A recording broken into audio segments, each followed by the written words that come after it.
Ever since I was little, my brother used to need somebody to shoot on. I think I was 7 years old, and my brother would have me in the basement shooting tennis balls at me or out on the driveway. When I was a younger guy, he threw me in there. I kept coming in and crying. And my mom would be like, "You don't have to keep playing." And then I just go back out with a piece of equipment on wherever I was hit. And finally I ended up fully dressed and everything. When I was 8 years old, in Sault Ste. Marie, Ontario, my brother's team actually needed a goalie. Their goalie was sick, so I had to come in and play, which to me, I only played ball hockey in the streets and street hockey, and I never skated before or anything like that. So it was the first time I actually skated, and we actually won the game 3-0, and ever since that, I never looked back. Watching old footage, guys must have been crazy. I don't know how else you can explain it. Yeah, a lot of people say that we're a little different. Playing without a mask and playing with hardly any padding is something I couldn't even imagine. Most people don't understand that we stand in front of a puck coming at us at 100 miles an hour, but to me, that's fun. Well, my dad was my first coach, and like most parents, they discourage it. They don't want a goalie in the family, and for a lot of reasons. And my parents told me, that it's going to be a lot of pressure to play this position.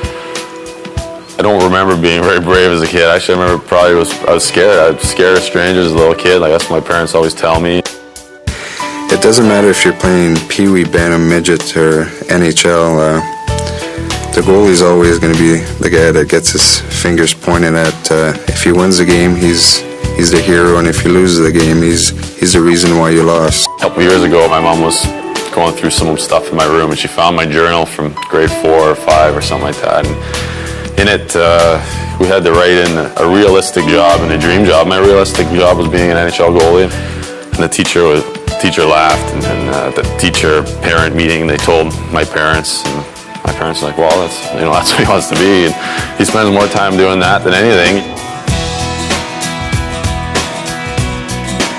I think when I was a little boy, I obviously enjoyed watching the goalies because of the equipment and things like that. The hockey cards, knowing their stats and all the equipment they wore. I grew up in Quebec, and Patrick Roy was coming in, and he was always a star of the game, and that's when I was able to stay up till the 3-star selection. Then I had to go to bed, so I got to see him an awful lot, so I kind of got hooked on him. Yeah, I think most players that believe it from the first time they play, or the first time they watch Hockey Night Canada. I think you think you can be there, and you see yourself there.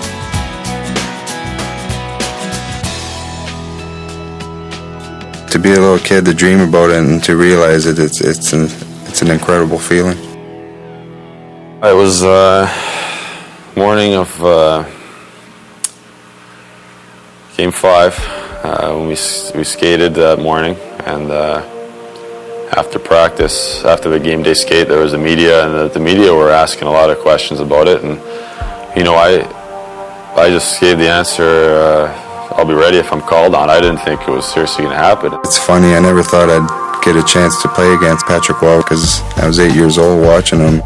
And then I was told to go see Crow, and I went to the coach's office, and he told me, "You're playing tonight." And I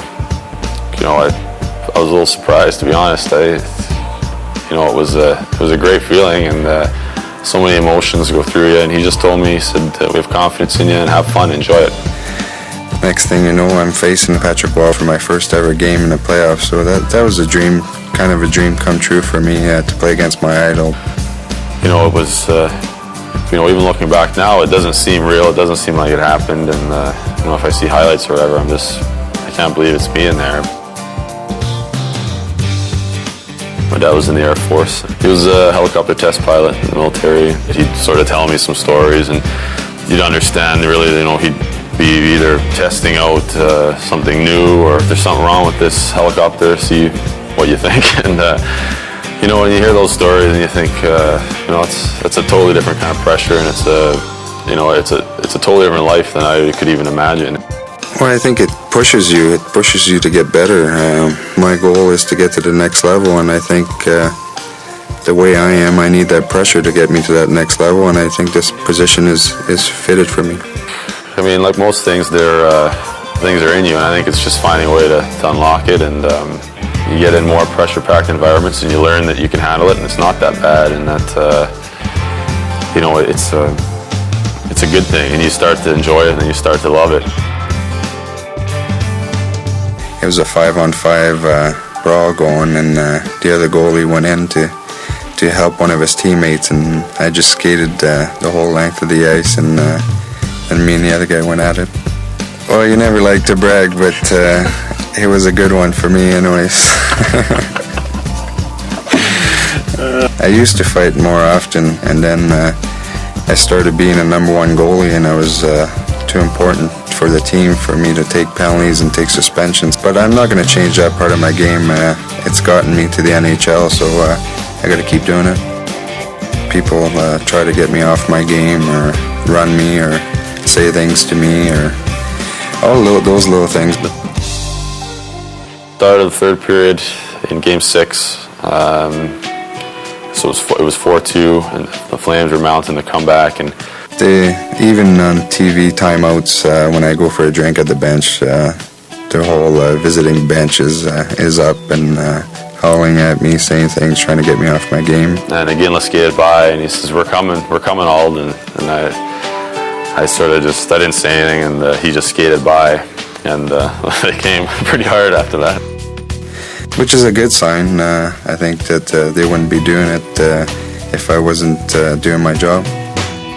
I think it's important that you project confidence, and I think it's important that everyone sees that. You know, even if you're nervous inside, even if you're scared inside a little bit, it's so important that you show everyone that, you know, you're made of steel, and that you're just ready to go, and nothing can bother you, because that's what the life of a goalie is, really. Here in Canada, they understand the game. Maybe in other places, they're not as knowledgeable as the Vancouver fans, but it's part of the game. When I'm having a great game, they'll be right behind me, and when I'm not having a great game, they'll let me know. So they're fair. You know, I'm a big believer in the history of the game, and I enjoy the history of the game, and I think all those things make the game so special to me, and I think it's just such a precious thing.